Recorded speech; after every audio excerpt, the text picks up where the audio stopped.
तक उम्मीद है आप ठीक होंगे, खैरियत से होंगे। तैयब लोच आपकी खिदमत में फिर से हाजिर है जी। इस वक्त मैं मौजूद हूँ इलेक्शन कमीशन ऑफ पाकिस्तान के सामने ही।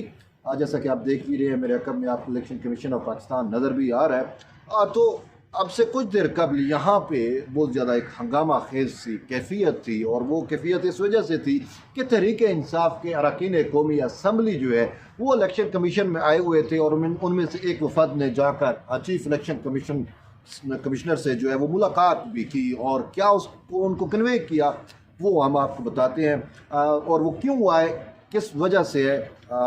आप दरअसल कौमी जो मंजरनामा है पाकिस्तान की सियासत का, उससे आप बखूबी वाकिफ़ हैं कि जिस तरीके से तहरीक इंसाफ ने अपने तौर के ऊपर सियासी तौर के ऊपर कौमी असम्बली से इस्तीफ़े दे दिए थे, और फिर वो शोर गुल कर रहे थे मीडिया पे भी और वैसे भी कि हमने तो इस्तीफ़े दे दिए हैं, हमारे इस्तीफ़े कबूल नहीं हो रहे। और इवन के सुप्रीम कोर्ट में नैब तरमीम से मुतल्लिक़ केस में भी जब उनको कहा गया कि आप कौमी असम्बली में वापस जाएँ, तो उन्होंने कहा हम कैसे जा सकते हैं, हम तो इस्तीफ़े दे चुके हैं। तो इस पर उन्होंने कहा कि जब आप इस्तीफ़े दे चुके हैं तो फिर आप यहाँ पे क्यों हैं। तो यूँ कौमी सुप्रीम कोर्ट के अंदर जो है वो ख़ुद तहरीक इंसाफ के वकील ने ये कहा, जब जस्टिस मंसूर अली शाह ने उनको कहा कि फिर आप जाएं अपने, अगर आपने इस्तीफ़े दिए हैं तो आप अपने इस्तीफ़ों की तस्दीक कराएं। तो उन्होंने कहा हमारी तस्दीक हो चुकी है, हमने ऑन दी फ्लोर इस्तीफ़े दिए थे और अब हमने जो है वो वापस नहीं जाना। तो इसी बुनियाद के ऊपर जो है वो बाद अज़ां स्पीकर कौमी असम्बली राजा परवेज़ अशरफ ने उनके इस्तीफ़े जो है वो कबूल कर लिए, और मरलावार इस्तीफ़े जो है वो कबूल किए गए हैं। और ये तहरीक इंसाफ का एक मुद्दा ये था कि हमारे जो है वो यकमुश्त जो है वो इस्तीफ़े कबूल किए जाएँ। तकरीबन 127 मेंबरान कौमी असम्बली बनते हैं तहरीक इंसाफ के, लेकिन स्पीकर कौमी असम्बली की जानिब से जो है उनके इस्तीफ़े कुछ इस तरीके से कबूल किए गए कि पहले कुछ के कबूल किए गए, फिर जो है वो 35 के, फिर 35 के, और तकरीबन इस टाइम 80-81 से लगभग इस्तीफ़े जो है वो कबूल किए जा चुके हैं। और बाकी तकरीबन 40 अरकान कौमी असम्बली जो है तहरीक इंसाफ के वो भी रहते हैं जिनके इस्तीफ़े कबूल किए जाना बाकी है।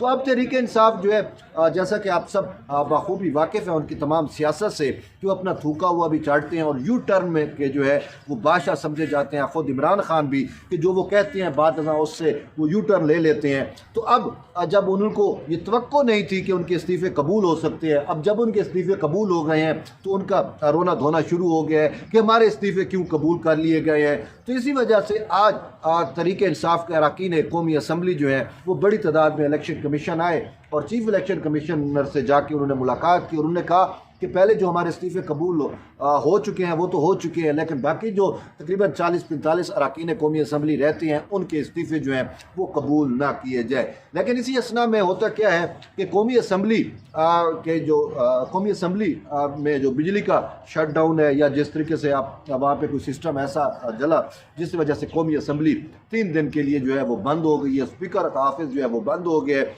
अब तहरीक इंसाफ जो है वो स्पीकर कौमी असम्बली राजा परवेज़ अशरफ से जो है वो उसके पास जा नहीं सकते, और पिछले दिनों भी एक वफद के हमरा वो गए थे लेकिन स्पीकर वहाँ पे मौजूद नहीं थे। और इससे कबल जो है वो तहरीक इंसाफ का एक वफद पहले भी गया था, लेकिन उस वक्त जो है वो उनका ये ज़िद थी कि हमारे इस्तीफ़े कबूल किए जाएँ, और उसमें स्पीकर कौमी असम्बली ने उनको कहा था कि आप तो यहाँ पे इस्तीफ़े कबूल कराने के लिए आ गए हैं, आपके कुछ अरकान कौमी असम्बली ने हमें कुछ लिख के दिया हुआ है, और कुछ ने हमें फ़ोन किया, कुछ ने किस तरीके से हमें अप्रोच किया कि हमारी पार्टी पॉलिसी जो इस्तीफ़े देने की है, लेकिन हम इस्तीफ़े देने पे जो है वो राज़ी नहीं है, तो हमारे इस्तीफ़े कबूल ना किए जाए। लेकिन बाज़ जब वो स्पीकर कौमी असम्बली की जानिब से जो है वो इस्तीफ़े कबूल किए गए, और वो भी इस वजह से किए गए कि जैसा कि आपने सुना कि इमरान खान ने ज़मान पार्क में मीडिया से गुफ्तगू करते हुए पंजाब असम्बली की तहलील के बाद कहा था कि अब हम कौमी असम्बली में वापस जाएंगे। तो इससे पहले वो जो कहते हैं ना कि नहले पे दहला, तो यही कहानी जो है वो PDM ने की कि इमरान खान की कोई भी सियासी चाल को नाकाम बनाने के लिए उन्होंने फिर इमरान खान और उसकी पार्टी के जो इस्तीफ़े हैं वो कबूल कर लिए हैं, और अब तकरीबन 40 अरकान कौमी असम्बली बाकी बचे हैं जिनके इस्तीफ़े अभी कबूल होना है। और अब उस हवाले से तहरीक इंसाफ जो है वो ये चाहती है कि उनके इस्तीफ़े कबूल ना हो, इसी वजह से चीफ इलेक्शन कमिश्नर से भी उनकी मुलाकात हुई।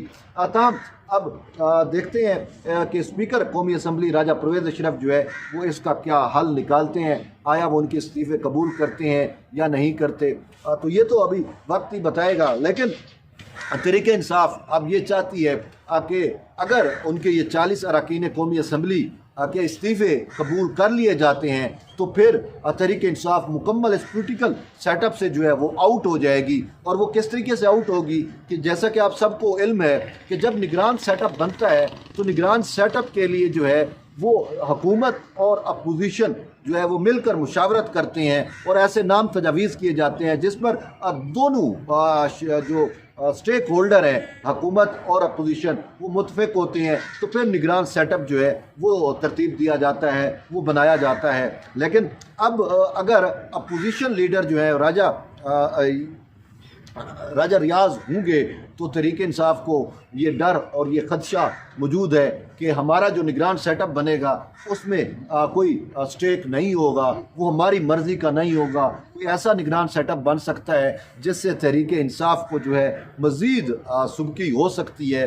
तो इस एहतमाल से बचने के लिए अब तहरीक इंसाफ चाहती है या इमरान खान चाहते हैं कि वो असम्बली में वापस जाएँ और कम से कम जिन अरकान कौमी असम्बली के अभी तक इस्तीफ़े मंजूर नहीं किए वो वहाँ पर मौजूद हूँ और ताकि जो निगरान सेटअप की तश्कील है उसमें अपना किरदार अदा किया जा सके। तो अब देखना ये है कि सियासी तौर के ऊपर भी और वैसे कि स्पीकर कौमी असम्बली की जानिब से अब क्या फ़ैसला होता है और क्या कहीं कोई नया बहरान जन्म तो नहीं लेगा या फिर ये मामला कहीं अदालतों में तो नहीं चला जाएगा। क्योंकि यहाँ पे इलेक्शन कमीशन से मुलाकात में तहरीक इंसाफ कह चुकी है कि हमारे इस्तीफ़े जो बाकी मानदा लोग हैं उनके कबूल ना किए जाएं। तो अगर स्पीकर इस्तीफ़े कबूल करते हैं और इलेक्शन कमीशन उनके नोटिफिकेशन जारी नहीं करता या उनको डी नोटिफाई नहीं करता तो फिर क्या मामला होगा। और अगर उनके उधर से भी इस्तीफ़े कबूल हो जाते हैं और इलेक्शन कमीशन भी उसकी मंजूरी दे देता है तो फिर क्या इशू होगा, फिर क्या मामला होगा, फिर क्या कहीं दोबारा ये मामला अदालतों में तो नहीं चला जाएगा। तो ये सारी सूरत हाल अब जैसे जैसे मर्ज होगी हम आपको आगाह करेंगे। अभी तो मतलब है हैपनिंग हो रही है, अभी ये डिवेलपिंग स्टोरी है कि किस तरीके से चीज़ें जो है वो डिवेल्प हो रही हैं। और लेकिन एक चीज़ जो है वो तो वाज़ेह है कि तहरीक इंसाफ जो है वो न सिर्फ सियासी शिकस्त खा चुकी है बल्कि अखलाकी तौर के ऊपर भी जो है वो शिकस्त खा चुकी है। बात यह है कि पूरी दुनिया के अंदर भी और वैसे भी जब इस्तीफ़े दे दिए जाते हैं तो फिर वो वापस नहीं लिए जाते।